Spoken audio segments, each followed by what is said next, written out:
Bismillahirrahmanirrahim. Today our topic is pair sample t-test or dependent samples t-test. यानी इसको आप pair sample भी कह सकते हैं और डिपेंडेंट सैंपल टी टेस्ट भी कह सकते हैं। ये टेस्ट हम अप्लाई कब करते हैं? ठीक है ना, जब भी कोई यूनिट आप पढ़ते हैं तो आपके पास एक क्वेश्चन होना चाहिए, क्वेश्चन करना चाहिए कि why do we study this unit and where is the application of this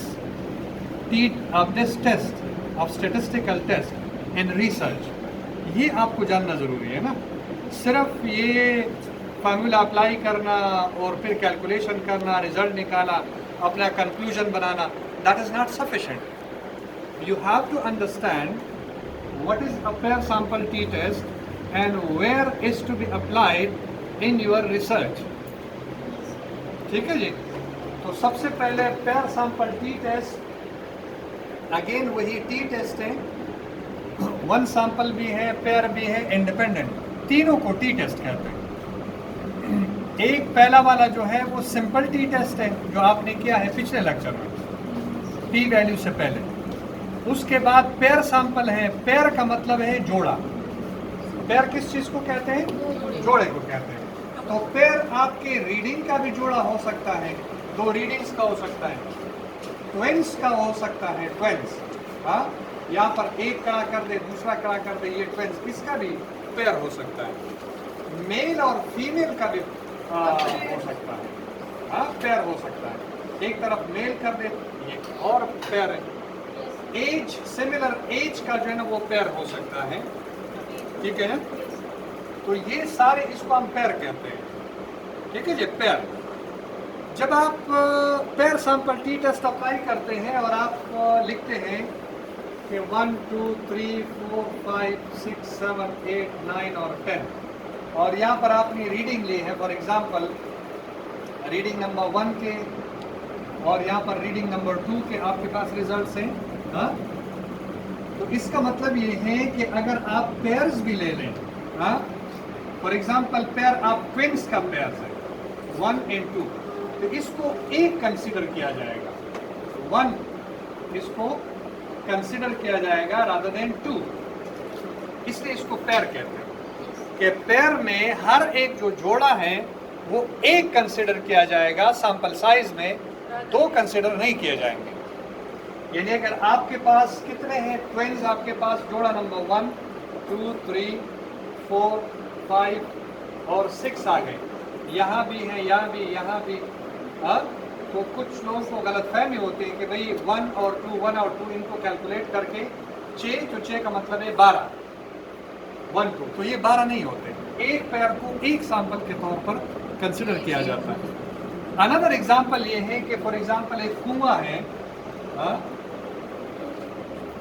उसके बॉटम से आप पानी निकालते हैं और सरफेस से, सैंपल नंबर 1 होगा और ये सैंपल नंबर 2 होगा।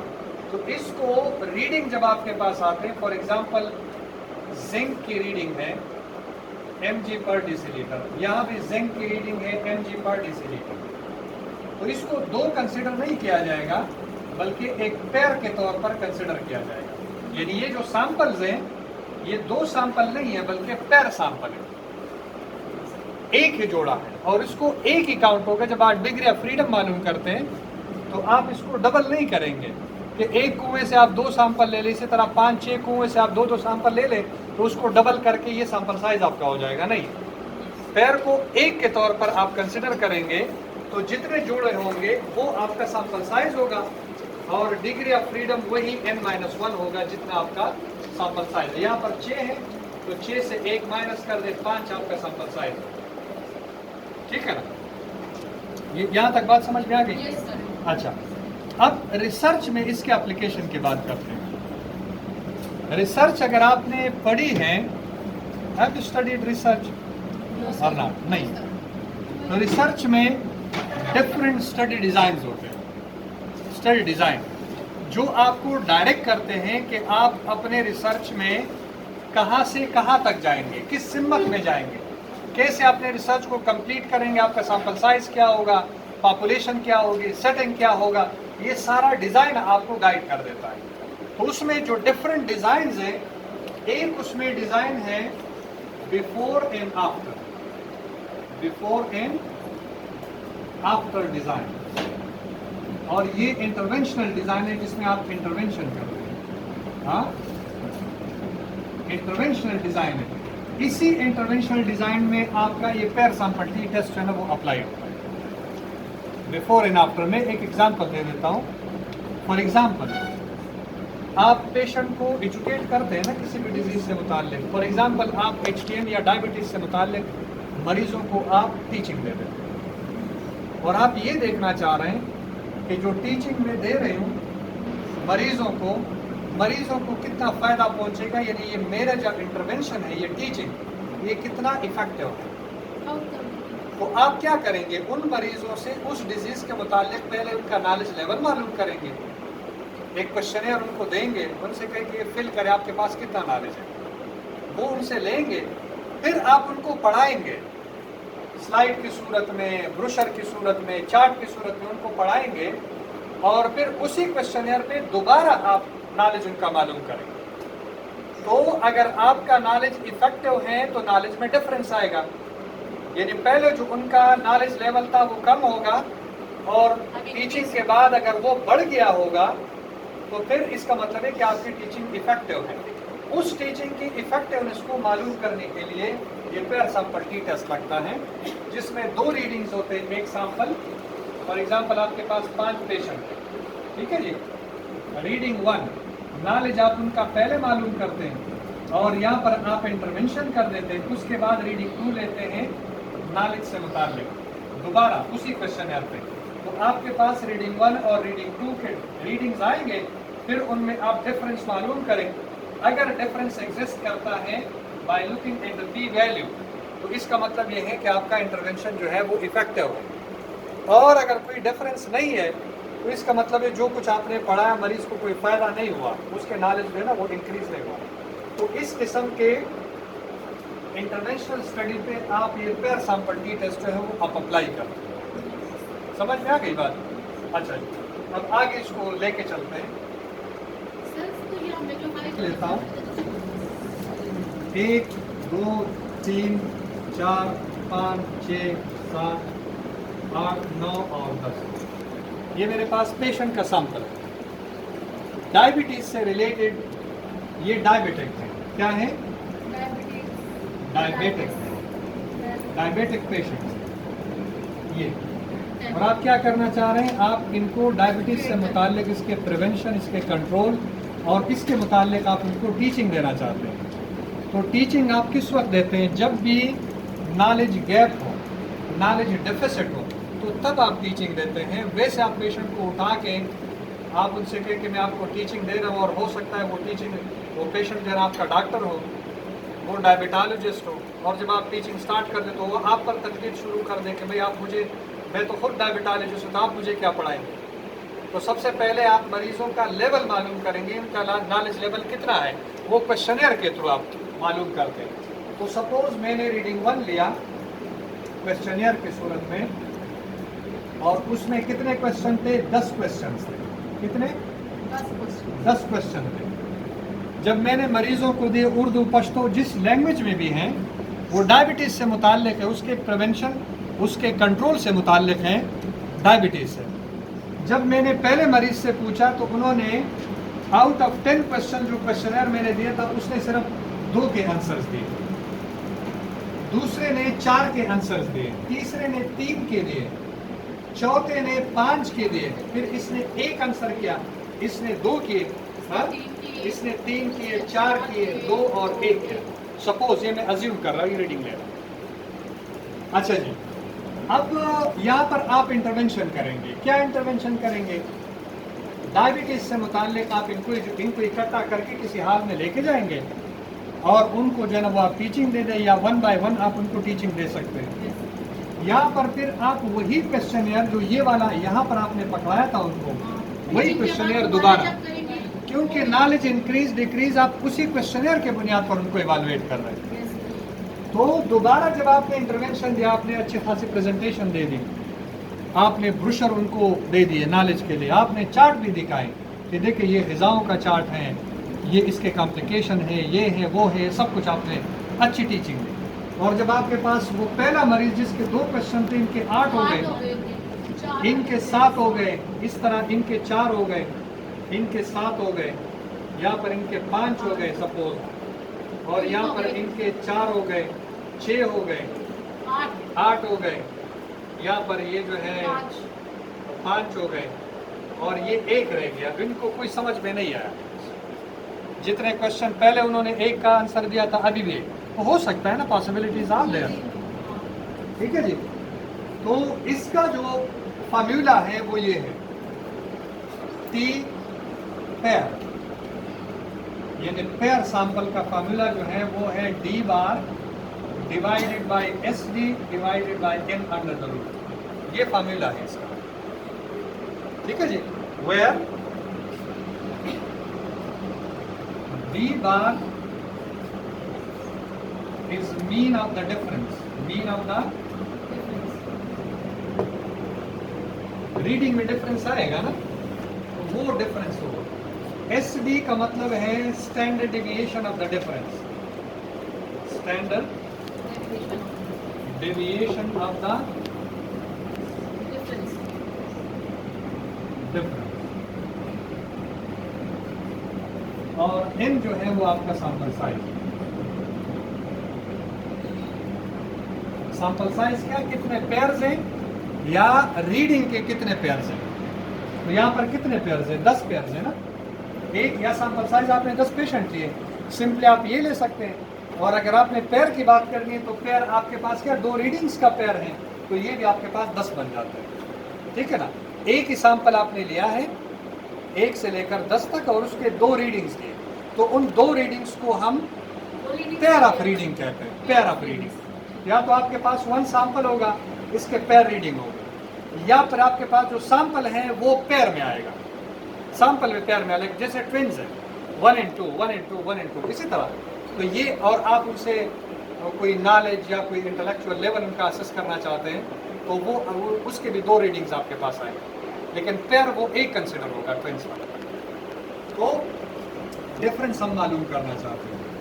डिफरेंस का मतलब है कि पहला और दूसरे रीडिंग में कितना, 8 से 2 माइनस करें कितना, 6 आया ना डिफरेंस। 7 से 4 3, 4 से 3 1, 7 से 5 2, 5 से 1 4, ये 2, ये 3, ये 4, और ये है 3, और ये है 0। ठीक है जी। अब जैसे आप x बार मालूम करते थे सिग्मा x अपान n, यहाँ पर जो d बार हम मालूम करते हैं सिग्मा d अपान n।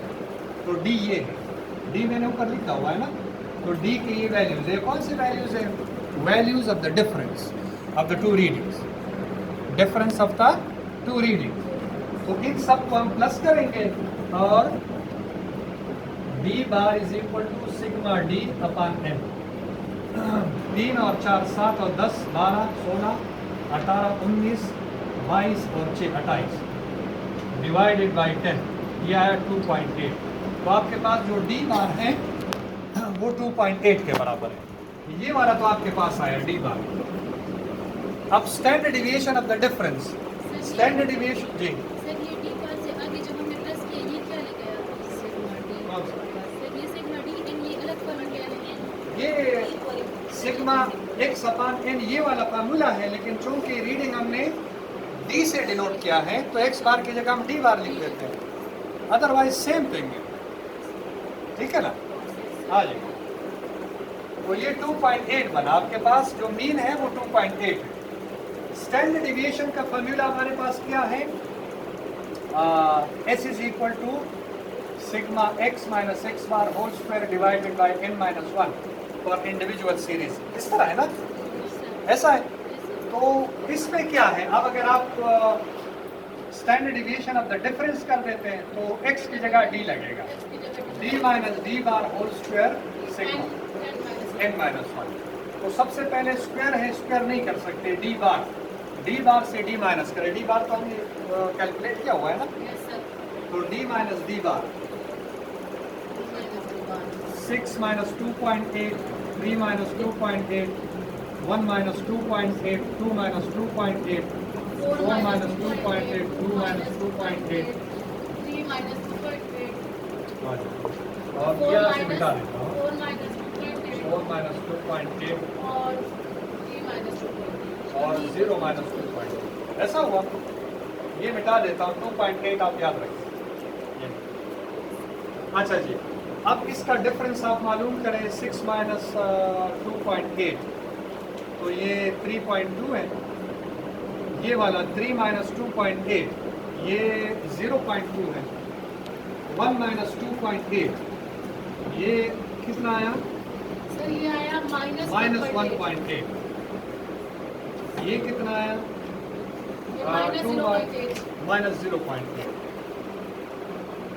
ये वाला कितना आया? 1.2 1.2। ये वाला कितना आया? माइनस 0.8। ये वाला कितना आया? 0.2 0.2। यस सर अच्छा 0.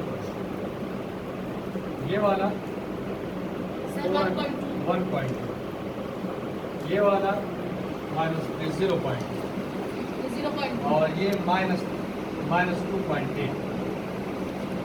अब इसका क्या करें? d minus d bar whole square है ना इसके ऊपर। यस सर ये S B is equal to d minus d bar whole square divided -1 ये सेकंड। अच्छा तो इनको आप करें, इसका स्क्वायर ले लें। 3.2 मल्टीप्लाई बाय 3.2 जल्दी जल्दी क्लिक करें मेरे लिए।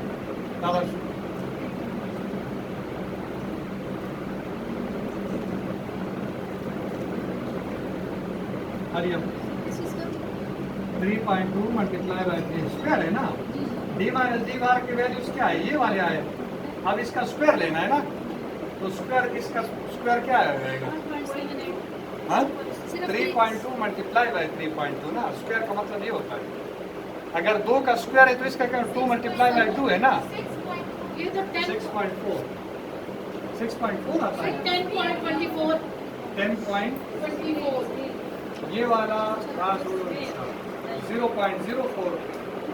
ये वाला कितना है? 1.8 और 1.8 मल्टीप्लिकेशन सर 3.24 3.24। ये वाला ये 0.16 है। ये वाला 1.2 1.2 सर 1.44 आएगा। 0.8 0.16। ये वाला 0.04 आएगा। 1.2 1.44 0.2 ये 0.04 आएगा। और 2.8 को आप करें जरा। 2.8 हाँ 7.84 इनको प्लस कर दे तो ये बनेगा sigma d minus d bar whole square is equal to. Plus कर दे सबको।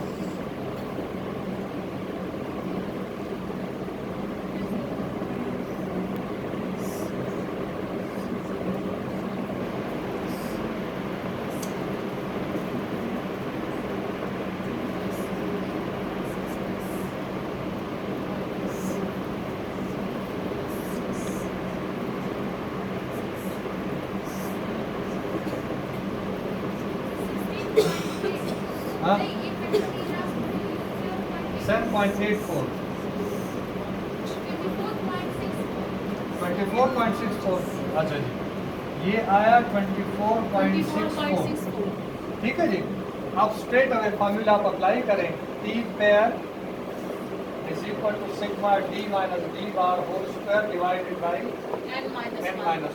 सॉरी ये तो हो गया। अब फॉर्मूला ये हाँ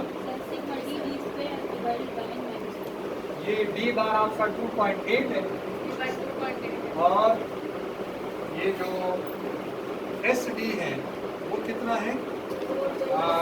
अच्छा सबसे पहले एस डी जो है वो बराबर है sigma D minus D bar whole square divided by n-1। तो ये 24.84 डिवाइडेड बाई 9 कितना है?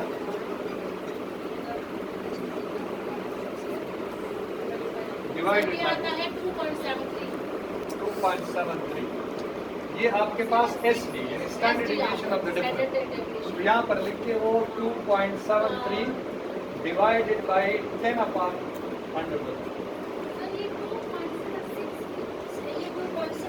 चलिए 76 करते हैं, ठीक है। 10 को जब आप निकालेंगे तो 3.16 के बराबर है। अब 2.8 डिवाइडेड बाय 2.76 डिवाइडेड बाय 3.16 0.87। अब 2.8 डिवाइडेड बाय 0.87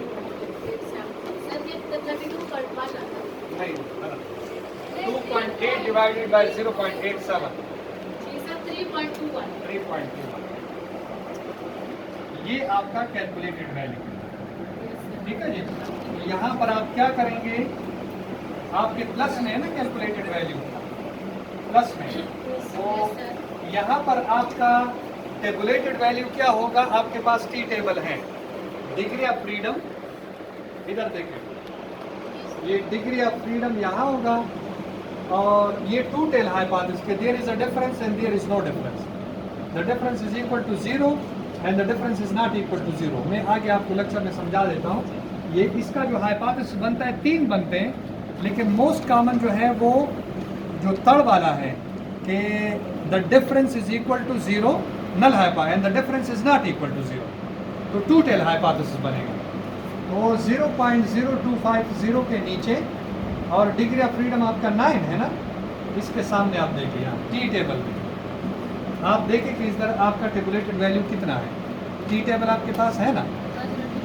तो डिग्री ऑफ फ्रीडम आपका 9 है, 10 सैंपल है, n-1 डिग्री ऑफ फ्रीडम है, ये क्या हुआ 9 हुआ। टेबल आप लोगों के पास है ना, आप टेबल निकालें।